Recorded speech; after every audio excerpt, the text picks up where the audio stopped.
अस्सलाम students, welcome back to biology brilliance. तो आज का जो हमारा टॉपिक है वो है what are SLO based papers. क्या एसएलओ बेस्ड पेपर्स होंगे, क्या आपने उनको सॉल्व कैसे करना है, सब कुछ जितनी आपकी टेंशन्स हैं, सारी जितनी आपकी प्रॉब्लम्स हैं, उनके आंसर्स लेकर मैं आज आई हूँ।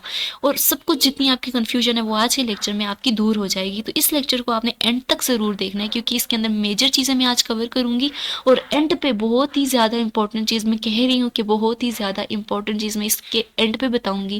आपने लेक्चर को कंप्लीट ज़रूर देखना है, आपने बिल्कुल भी स्किप नहीं करना है। कुछ भी काम कर रहे हैं अभी के लिए उसको रोक दें, क्योंकि ये जो लेक्चर है आपके बहुत ज़्यादा काम आने वाला है, आपके बहुत से मसले हल होने वाले हैं और जो आपकी टेंशन्स हैं एसएलओ को लेकर, एसएलओ बेस्ड पेपर्स को लेकर, वो ख़त्म होने वाली हैं। ठीक है, मुझे लगता है कि आधी टेंशन्स जो होंगी ना वो आपकी इस लेक्चर के बाद वो ख़त्म हो जाएंगी इंशाल्लाह। और आप जब पेपर करेंगे ना तो आपको कुछ भी मुश्किल नहीं लगेगा, कुछ भी नया नहीं लगेगा, आपको सब कुछ ईजी लगेगा और आपको उसको ईजीली उसको कर सकेंगे। तो अभी तक अगर आपने मेरा चैनल जो है वो सब्सक्राइब नहीं किया तो सब्सक्राइब ज़रूर करें, क्योंकि मैं इसी तरह की इन्फॉर्मेटिव वीडियोस आपके लिए लेकर आती रहूँगी। और मेरे इस चैनल पे बहुत सी और वीडियोस हैं जो कि एसएलओ बेस्ड मॉडल पेपर्स पे ही हैं, जो कि मैंने सॉल्व पेपर्स यहाँ पे वीडियोस बनाई हैं कि एसएलओ बेस्ड पेपर्स को सॉल्व कैसे करते हैं, 9th की भी 10th की भी। आप वो लेक्चर्स भी देख सकते हैं और देख सकते हैं कि आपने कैसे अपनी प्रिपरेशन करनी है। तो आज के लेक्चर में जो मेजर चीज़ें हमने कवर करनी है वो ये हैं कि एसएलओ बेस्ड पेपर्स क्या होते हैं, आपका जो 2024 होगा उसमें पेपर्स कैसे आएंगे, आपके पेपर्स जो हैं उसमें क्वेश्चंस किस तरह के आएंगे और आपने कौन सी बुक्स को फॉलो करने हैं और आपने किस तरह से मार्क्स लेने हैं। ठीक है, तो ये सब चीज़ें आज के लेक्चर में हम लोग कवर करेंगे। तो सबसे पहले एसएलओ बेस्ड पेपर्स होते क्या हैं। तो एसएलओ का मतलब है स्टूडेंट्स लर्निंग आउटकम्स। तो ये ऐसे पेपर्स हैं जिसके अंदर देखा जाएगा कि स्टूडेंट्स ने कितना कुछ लर्न किया है, कितना कंसेप्चुअल चीज़ों को लेकर गया है, आपने कितनी कंसेप्चुअल चीज़ पढ़ी है, आपने कितना रटा नहीं लगाया। ठीक है, एसएलओ बेस में सिर्फ इतना होगा कि सिर्फ आपने रट कर नहीं जाना है, याद नहीं करके जाना है। पहले ऐसा होता था कि बच्चे क्या करते थे, क्वेश्चन भी इवन याद कर जाते थे, आंसर तो याद करते ही थे, क्वेश्चन भी याद कर जाते थे कि ये क्वेश्चन आएगा तो मैंने इसमें ये आंसर लिखना है। तो उसकी वजह से उनसे जब कुछ कॉन्सेप्चुअल चीज़ पूछी जाती थी या आगे जाके 9th 10th के बाद या उनकी डिग्रीज़ के बाद उनसे कुछ चीज़ पूछी जाती थी तो उनको बिल्कुल भी नहीं आता था, कुछ कॉन्सेप्चुअल उन्होंने लेकर ही नहीं गए होते थे। तो इसलिए ये एसएलओ बेस्ड पेपर्स आए हैं कि बच्चे कुछ कॉन्सेप्चुअल लेकर चलें। ये बहुत ही अच्छी चीज़ है जो कि पाकिस्तान में इंट्रोड्यूस्ड हुई है, इसके लिए सब बहुत ज़्यादा खुश हैं, क्योंकि बच्चे आज से क्या करेंगे, वो रट्टा नहीं लगाएंगे, वो चीज़ों को याद नहीं करेंगे बल्कि उनको समझेंगे। और यकीन जाने शुरू में थोड़ा सा आपको मसला होगा, लेकिन आगे जाके ये आपके लिए बहुत ज़्यादा हेल्पफुल होगा कि आपको चीज़ें समझ में आने लग जाएंगी। आपको जब चीज़ें समझ में आने लग जाएंगी तो ये आपको आगे बहुत ज़्यादा काम आएंगी। ठीक है, तो एसएलओ बेस्ड पेपर्स में सिर्फ यही होगा कि आपको कॉन्सेप्चुअल चीज़ें दी जाएंगी, आपने सिर्फ उनके आंसर्स करने हैं, टू द पॉइंट करने हैं, कुछ भी इधर उधर की कहानी नहीं लिखनी है। अगर आपको आपसे पूछा गया है कि व्हाट आर द डिफरेंसेस, तो आपने डिफरेंसेस ही बताना है, किसी चीज़ की हिस्ट्री नहीं बताने लग जानी। ठीक है, अगर आपको बोला गया कि इस डिजीज़ का काज बताएं तो आपने डिजीज़ का काज ही बताना है, उसके सिम्टम्स नहीं बताने, वो उसकी कुछ और चीज़ें नहीं बतानी। ठीक है, टू द पॉइंट लिखेंगे आपके फुल मार्क्स आएंगे। सिर्फ यहाँ पे एक चीज़ आपने ध्यान रखनी है कि टू द पॉइंट लिखना है, कॉन्सेप्चुअल लिखना है। ठीक है, उसके बाद आपने पेपर्स को सॉल्व कैसे करना है, एसएलओ बेस्ड पेपर्स को सॉल्व कैसे करना है। तो ठीक बच्चों, इसमें कुछ भी मुश्किल नहीं है। ठीक है, एसएलओ पेपर्स है तो इसमें आपने क्या करना है, पहले तो रट्टा नहीं लगाना, कॉन्सेप्चुअल चीज़ों को लेकर जाना है, टू द पॉइंट लिखना है, जो आपके कॉन्सेप्ट बने होंगे वो लिखना है। बेशक अपनी वर्डिंग में लिखें, यहाँ पर स्टूडेंट्स के लिए एक आसानी हो गई है कि वो अपनी वर्डिंग में भी लिख सकते हैं, लेकिन चीज़ सही लिखें, टू द पॉइंट लिखें, उन्हें समझ आई हो। ठीक है, अपनी वर्डिंग में लिखें, लाजमी नहीं है कि आप रट के जाएँ, आप सिर्फ याद समझ के जाएँ और जाकर वो लिखते, आपके फुल मार्क्स आएंगे इंशाल्लाह। उसके बाद यहाँ पे एक सिंपल है कि आपके पेपर्स किस तरह होंगे, आपने क्वेश्चंस को किस तरह सॉल्व करना है। तो यहाँ पे ये जो मेजर एग्जांपल है इसके थ्रू मैं आपको बताऊंगी कि आपका जो एग्जामिनर होगा एसएलओ बेस्ड पेपर्स में वो कुछ और नहीं करेगा, सिर्फ और सिर्फ वो क्वेश्चंस को थोड़ा घुमा फिरा के दे देगा। इस तरह देगा कि बच्चे बच्चे का वो कॉन्सेप्ट चेक करे कि बच्चों ने कितना कॉन्सेप्चुअल चीज़ों को लेकर गया है, उससे कितना रट्टा नहीं लगाया। ठीक है, क्वेश्चन वही होगा, सेम क्वेश्चन होगा, लेकिन वो थोड़ी सी वर्डिंग घुमा फिरा कर दे देगा, मतलब उसका सेम होगा, आंसर उसका वही लिखना है, लेकिन वो थोड़ी सी वर्डिंग चेंज कर लेगा, सिर्फ आपको कॉन्सेप्ट चेक करने के लिए, ठीक है। अगर आप कॉन्सेप्चुअल लेकर गए होंगे चीज़ों को तो आपके लिए बहुत ही ज़्यादा आसानी होगी। जो रटा लगाते हैं बच्चे उनके लिए थोड़ा सा मसला होगा कि वो याद करके जाते हैं, लेकिन जो कॉन्सेप्चुअल लेकर जाते हैं उनके लिए तो बहुत ज़्यादा ईजी होगा, ठीक है। तो यहाँ पे एग्जांपल है कि यहाँ पे हमें पहले वाला जो है वो रिलेशनशिप बताना है, हमें सेल स्ट्रक्चर उसके फंक्शन के दरमियान में हमें रिलेशनशिप बताना है। और दूसरे क्वेश्चन में भी हमें यही करना है कि सेल के स्ट्रक्चर उसके जो उसके फंक्शंस हैं उसके दरमियान में हमने रिलेशन बताना है। लेकिन यहाँ पे एग्जामिनर ने देखी कैसे ट्रिक के साथ इन क्वेश्चन को थोड़ा सा चेंज करके दिया है। बात एक ही चीज़ है, दोनों में सेल स्ट्रक्चर और उसके फंक्शन बताने हैं, उनका रिलेशन बताना है। यहाँ पर भी सेल्स के स्ट्रक्चर और उसके फंक्शन का रिलेशन बताना है, लेकिन एग्जामिनर ने क्वेश्चन को थोड़ा चेंज करके दिया ताकि वो बच्चों की मेंटल कैपेसिटी को चेक करे कि वो कितना कॉन्सेप्चुअल लेकर गया है।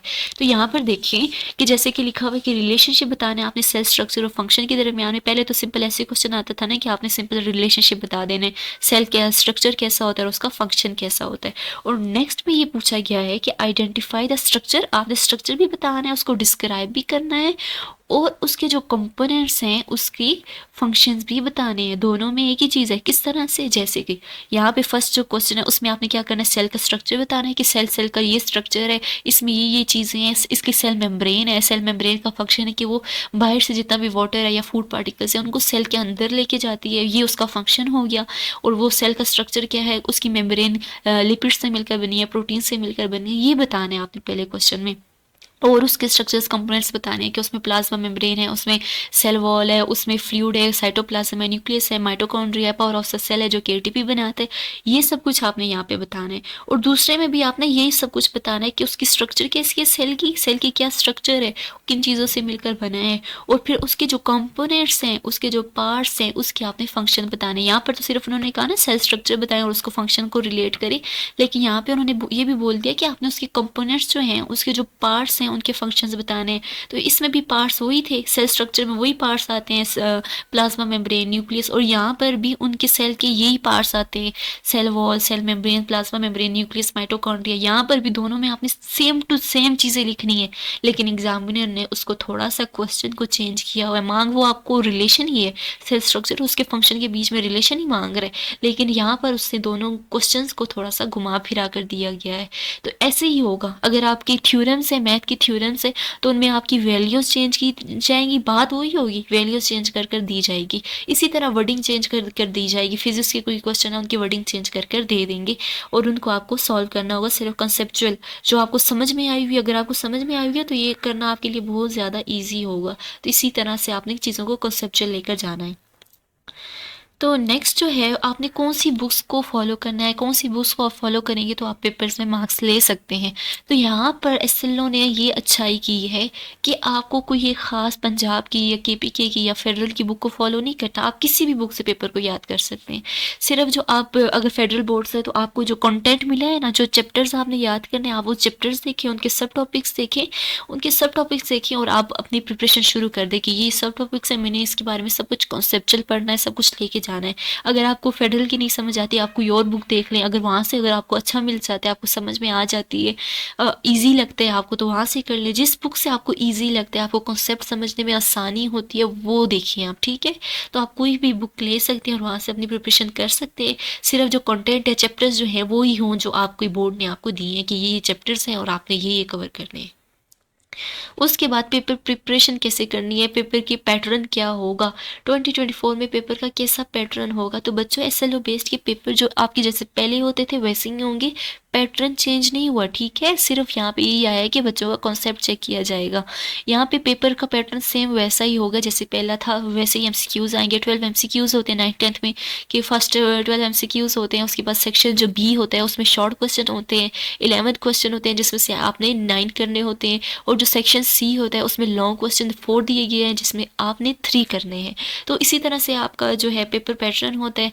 तो सेम पेपर पैटर्न में कुछ भी चेंजेस नहीं आई। आगे मैं आपको मॉडल पेपर जो है वो डाउनलोड करना सिखाती हूँ। मेजर चीज़ यहाँ पे ये लेक्चर बनाने की जो मेजर चीज़ थी ना वो ये मॉडल पेपर्स थे कि आपको वो मॉडल पेपर्स दिखाना, आपको रियल में चीज़ें दिखाना कि आपके मॉडल पेपर्स होंगे कैसे, और वो चीज़ें दिखाना जो आपको काम आएँगी, ठीक है? वो चीज़, ये जो मेजर मेरे इस लेक्चर का जो मेजर एक पार्ट था, मेन जो थीम था वो यही था कि आपको मॉडल पेपर्स दिखाऊँ कि आपके पेपर्स कैसे आएँगे, ठीक है? और उनको डाउनलोड करने का तरीका बताऊँ, आप खुद से डाउनलोड कर सकें, आपको टेंशन ना हो कि कैसे पेपर आएँगे, सिर्फ़ आपके एक क्लिक से डाउनलोड हो जाएगा। डाउनलोड होने से आपको समझ में आ जाएगा कि आपके पेपर कैसे होंगे, आपने उनको कैसे सॉल्व करना है। तो यहाँ पर आपकी जो मेजर टेंशन है वो ख़त्म हो जाएगी। तो देखते हैं हमने कैसे उन पेपर्स को डाउनलोड करना है, ठीक है? यहाँ पर डिफरेंट वेबसाइट दी गई हैं, जैसे ये फेडरल बोर्ड है, ये दूसरा बाईस एबटाबाद है, यहाँ पे सिंध बोर्ड है और पंजाब बोर्ड, चारों बोर्ड्स जो एबटाबाद, जो ये पाकिस्तान के जो बोर्ड्स हैं उनकी वेबसाइट्स मैं आपको शेयर कर दूंगी, डिस्क्रिप्शन में भी शेयर कर दूंगी, मैं एसएलओ बेस्ड पेपर्स भी शेयर कर दूंगी। एसएलओ बेस्ड पेपर्स पे मैंने जितनी वीडियोस बनाई हैं मैं वो भी शेयर कर दूंगी। सिर्फ आप सुनने वाले बने, आप देखने वाले बने, आप समझने वाले बने, सिर्फ और सिर्फ आप मार्क्स लेने वाले बने, ठीक है? मैं सब कुछ आपको शेयर कर दूंगी जितना आपको चाहिए। अगर आपको कुछ चीज़ समझ में नहीं आती तो मैं वो भी आपको समझा दूंगी, आपने सिर्फ एक कमेंट करना है, ठीक है? तो मैं सब कुछ आपको समझा दूंगी, सिर्फ आपने एक क्लिक करना है, क्लिक करना है, कमेंट करना है, सिर्फ चीज़ों को आप समझें, ठीक है? तो यहाँ पे जैसे ही हम लोग, अगर फेडरल बोर्ड की वेबसाइट जो मैंने आपको डिस्क्रिप्शन में शेयर की होगी, या आप मैनुअली उसको सर्च भी कर सकते हैं, वेबसाइट को फेडरल बोर्ड लिखेंगे आपके पास वो वेबसाइट आ जाएगी। और जैसे ही आप इस वेबसाइट पे क्लिक करेंगे, फेडरल बोर्ड की वेबसाइट पे क्लिक करेंगे तो ये वेबसाइट ओपन हो जाएगी, जो कि मैंने आपको डिस्क्रिप्शन में शेयर की होगी। फेडरल बोर्ड की वेबसाइट पे आप आएंगे तो यहाँ पे आपने कुछ भी नहीं करना है। अगर आपको कुछ और चाहिए तो यहाँ पे आप एक्सप्लोर कर सकते हैं, ठीक है? बहुत से ऑप्शन है, अपनी रोल नंबर स्लिप पेपर्स आ जाए तो वो देख सकते हैं, रिजल्ट देख सकते हैं, प्रिपरेशन कर सकते हैं, सिलेबस एंड मॉडल पेपर्स देख सकते हैं कि मॉडल पेपर कैसे होंगे, फ़ी वगैरह सब कुछ आप यहाँ से कर सकते हैं, ठीक है? बहुत से ऑप्शन है, आपकी वेबसाइट से, आपके बोर्ड ने खुद से आपको ये अपॉर्चुनिटी दी हुई है, ठीक है? हम कहीं और से मॉडल पेपर डाउनलोड नहीं करेंगे, हम वैलिड जो एक ख़ास एक वेबसाइट है, अगर आप फेडरल बोर्ड किया तो आपको आपकी वेबसाइट बोल रही है कि बच्चों ये हैं पेपर्स, ये हैं पेपर्स, इनको डाउनलोड करें और आप डाउनलोड करके आप इनकी तैयारी शुरू करें। आपको खुद एक वेबसाइट आपको मौका दे रही है, लेकिन आपको बताने वाला कोई नहीं है, ठीक है? तो यहाँ पर मैं आपको बता रही हूँ कि आपने इस तरह से डाउनलोड करना है। हमारे ज़माने में हमें किसी ने नहीं बताया था, लेकिन आपको मैं बता रही हूँ कि आपने इस वेबसाइट पे जाना है और ऐसे डाउनलोड करना है, तो आपने लाजमी डाउनलोड करना है और अच्छे मार्क्स लेने हैं। और जैसे ही आपने अच्छे मार्क्स ले लेने हैं तो मुझे ज़रूर बताना है कि हाँ मेरे अच्छे मार्क्स आए हैं, मैंने ये लेक्चर देखा था, मैंने कॉन्सेप्चुअल पढ़ा था, ठीक है? तो मुझे भी बहुत ज़्यादा खुशी होगी। तो आपने क्या करना है, यहाँ से सिंपली आप जैसे इंस्टीट्यूट्स में आएंगे, यहाँ से सिंपली आपने एसएलओ बेस्ड पेपर एग्जामिनेशन पे क्लिक करना है। यहाँ पे आप क्लिक करेंगे तो आपके सामने आ जाएंगे वो पेपर्स। आपने यहाँ पे नोटिफिकेशन पे नहीं जाना, आप मोबाइल से कर रहे हैं, किसी से, लैपटॉप से, कहीं से भी कर रहे हैं तो आपके पास ऐसा इंटरफेस शो होगा। आप जैसे ही इंस्टीट्यूट्स पे क्लिक करेंगे तो आपके पास ये 9th-10th के भी पेपर्स आ जाएंगे, 11th-12th के भी आ जाएंगे, सारे पेपर्स आ जाएंगे, बायो, फिजिक्स, केमिस्ट्री, इंग्लिश, जो भी पेपर आपने डाउनलोड करना है, कुछ भी डाउनलोड करना है वो यहाँ पर आ जाएगा। आपको प्रैक्टिकल्स डाउनलोड करना है, यानी जब स्क्रॉल डाउन करेंगे तो ये सारे लिस्ट ऑफ प्रैक्टिकल्स और क्वेश्चंस या कौन से क्वेश्चंस आपसे किए जाएंगे, आप सब कुछ डाउनलोड कर सकते हैं यहाँ से। ये जो प्रैक्टिकल्स हैं यहाँ से आप वो भी डाउनलोड कर सकते हैं। यहाँ से model paper, SLO based model papers भी आप डाउनलोड कर सकते हैं, चाहे वो उर्दू का है, इस्लामियात का है, पाकिस्तान स्टडीज़ का है, कुछ भी आप डाउनलोड कर सकते हैं यहाँ से। जैसे कि मैंने डाउनलोड भी काफ़ी किए हुए हैं, ये केमिस्ट्री के किए हुए हैं, 9th-10th के किए हुए हैं। तो इस तरह से अगर हम लोग 10th का यहाँ पे मॉडल पेपर, या आप ये 9th का कर लें सबसे पहले, जो बायोलॉजी का है, जैसे ही आप क्लिक करेंगे तो आपके पास वो डाउनलोड हो जाएगा। सिर्फ आपने एक क्लिक करना है और वो मॉडल पेपर आपके पास डाउनलोड हो जाएगा। और ऐसे ही मॉडल पेपर डाउनलोड हो जाएगा, आपने देखना है कि इसमें कौन कौन से क्वेश्चंस आए हैं, कौन कौन से एमसीक्यूज हैं और उनको आपने कैसे सॉल्व किया। यहाँ पर तो सॉल्व नहीं है, लेकिन जो मेरे जो बायोलॉजी ब्रिलियंस का जो चैनल है वहाँ पे मैंने सॉल्व जो पेपर्स हैं वो भी दिए हुए हैं, आप वो भी देख सकते हैं। मैं वीडियोस शेयर कर दूंगी, आपने वो पेपर्स लाजमी देखने हैं ताकि आपको समझ में आए। ये सारे पेपर्स मैंने सॉल्व भी किए हुए हैं, पहले आप खुद से ट्राई करें, आपसे नहीं होता आप मेरी वीडियोस देखें जो कि मैं डिस्क्रिप्शन में शेयर करूँगी, वहाँ से भी आप देख के वो पेपर को सॉल्व कर सकते हैं, नहीं तो खुद भी आप सॉल्व कर सकते हैं, ठीक है? तो इस तरीके से आप जो मॉडल पेपर्स हैं वो डाउनलोड कर सकते हैं। तो उसके बाद अगर हम लोग यहाँ पर एबटाबाद की वेबसाइट पर आएँ तो सिंपली एबटाबाद की वेबसाइट ओपन हो जाएगी। जैसे ही ओपन हो जाएगी और हम लोग यहाँ से भी अपने मॉडल पेपर्स जो हैं वो डाउनलोड कर सकते हैं। वेबसाइट पे यहाँ पे सीधा आपको ऑप्शन दिया गया है कि यहाँ से आप एसएलओ बेस्ड पेपर जो मोस्ट लेटेस्ट न्यूज़ है वो इन्होंने हाईलाइट की हुई है कि यहाँ से आप मॉडल पेपर्स भी डाउनलोड कर सकते हैं। जैसे ही आप क्लिक हेयर करेंगे तो वैसे ही SLO based model paper class 10th के हो जाएंगे। और अगर किसी और क्लास के करने हैं तो आपने जस्ट यहाँ पर इसको क्रॉस करने और यहाँ पर जो डाउनलोड्स हैं, न्यू डाउनलोड्स, उसमें जाना है और यहाँ पे सारे एसएलओ बेस्ड मॉडल पेपर्स हैं। 9th 10th आपने कोई भी करना है आप वहाँ से कर सकते हैं, ठीक है। ये जैसे कि 9th भी गई हूँ मैं, SLO based model paper class 9th, तो यहाँ से आपके पास सारे आ जाएंगे कंप्यूटर साइंस का जो भी आपने डाउनलोड करना है। और अगर आपने देखना है कि मार्किंग स्कीम क्या है, आपका एग्जामिनर आपके पेपर को कैसे मार्क करेगा, तो वो भी चीज़ें आप यहाँ से देख सकते हैं, ठीक है। आपको क्या क्या स्पेसिफिकेशन चाहिए, किस किस बेसिस पे आपके जो एग्जामिनर हैं वो आपको जज करेंगे, तो आप सिंपली मार्किंग स्कीम पर जाएंगे, मार्किंग स्कीम को क्लिक करेंगे और यहाँ पर मार्किंग स्कीम आ जाएगी कि आपने आपके ऐसे ऐसे ये आपके जो एग्जामिनर है वो आपकी जो पेपर है उनको चेक करेगा। जैसे कि यहाँ पे जो पहला सेक्शन बी में जो पहला क्वेश्चन था उसमें ये था कि आपने एक्सपेंशन और एक्सपेंशन कार्ड के दरमियान में डिफरेंस बताना है। तो आपको एग्जामिनर ने बताया हुआ है कि अगर आप करेक्ट डेफिनेशन देंगे और एग्जाम्पल देंगे तो आपके 2-2 मार्क्स यहाँ से आ जाएंगे। आपने क्या करना है, सिर्फ करेक्ट जो डेफिनेशन है और एग्जाम्पल देनी है, और साथ में इन्होंने एक्सप्लेन आंसर को भी बताया हुआ है कि आपने इस क्वेश्चन को इस तरह से अटैम्प्ट करना है तो मैंने आपको नंबर देने हैं। इस तरह से आप अटैम्प्ट करेंगे तो आपको वो मार्क्स देगा। तो मेरी वीडियो यहाँ पर लेक्चर बहुत लंबा हो गया है, ये मैंने आपको वेबसाइट्स बता दी, आप खुद एक्सप्लोर करें। ये देखिए आपको एक एक चीज़ बताई गई है कि किस तरह से आप पेपर को अटैम्प्ट करेंगे। यहाँ पे आपने डेटा रेट को और बाउंड रेट को डिफ्रेंशिएट करना है तो आपने कैसे उनको करना है। ये देखिए चेकिंग मार्किंग हिट भी बताई हुई है कि अगर आप करेक्ट डेफिनेशन दे देते हैं और जस्ट फार्मूला ही दे देते हैं तो आपके फुल मार्क्स हो जाएंगे। आपने कोई एक्स्ट्रा चीज़ नहीं लिखनी है, टू द पॉइंट। यहाँ पर देखिए कितना छोटा छोटा लिखा हुआ है और हम लोग पेपर्स भरते रहते हैं। आपने अगर इतनी सी चीज़ भी लिख ली, ये कुछ चीज़ आपने लिख ली, तो आपको क्या होगा, एग्जाम में फुल मार्क्स दे देगा। आपको बहुत ज़्यादा लिखने की ज़रूरत नहीं है, ठीक है। तो यहीं तक था आज का लेक्चर। उम्मीद करती हूँ सब कुछ समझ में आया होगा और यही मेरी आज की मेन टिप थी जो कि मैंने आपको देनी थी कि इस तरह से आप वेबसाइट्स पे जा सकते हैं। इसी तरह की ये सिंध बोर्ड की वेबसाइट है, पंजाब बोर्ड, आप इन वेबसाइट पर जा सकते हैं। क्लिक करना है सिंपल आपने और मॉडल पेपर्स को डाउनलोड कर देना है और जैसे ही डाउनलोड करने उनकी प्रिपरेशन स्टार्ट करनी है। और सब कुछ जब आपको समझ में आ जाएगा तो मुझे दुआ दे देनी है कि मैम ने बताया था, हमें इस तरह से पेपर्स को डाउनलोड करने का तरीका बताया था। तो उम्मीद करती हूँ सब कुछ आपको समझ में आई होगी। कुछ भी आपका क्वेश्चन है किसी भी सब्जेक्ट के रिलेटेड, कुछ चीज़ भी आपको समझ में नहीं आ रही है, कमेंट करें, एक कमेंट करें, मैं उसी वक्त आपको रिप्लाई करूँगी। इंशाल्लाह आपके सारे क्वेश्चंस दूर होंगे, सारी जो प्रॉब्लम्स है वो दूर होगी। तो अपना बहुत ज़्यादा ख्याल रखिएगा। मिलेंगे नेक्स्ट लेक्चर में। अल्लाह हाफिज़।